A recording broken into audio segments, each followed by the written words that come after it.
Aš esu be žado. Dabar nebegaliu nebematyti. Tai ko gero sapnuosiu košmarus. Pamačiau vienos moteriškės akvariume spalvotus akmenukus.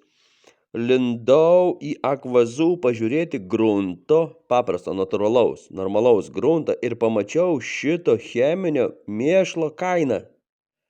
2,90, 3,30 už kilogramą ir dar išparduota.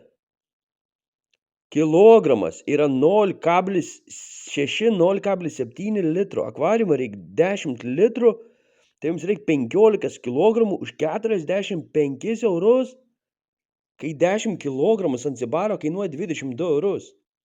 O JBL promenada 25 litrai kainuoja 35 eurus. Čia turi būti absoliutus ligonis. Už 45 eurus, kad pripilti 9 litrus, gali nupirkti Ada Amazonė soilą. Tai čia ne tik apie akvariumus neišmanyti reikia, bet ir visiškai pinigų nesuprasti. Matyt, rinka laikosi ant visiškai durnų. Nežinau, kaip kitaip pasakyti. Nes pirkti cheminės atliekas aš nedėčiau jų akvariumą ir dyką, jeigu duotų. Nedėčiau, išmesčiau kaip šiukšlę dažą cheminį, kuris kenkia. O čia moka 3 eurus už kilogramą. Pipец.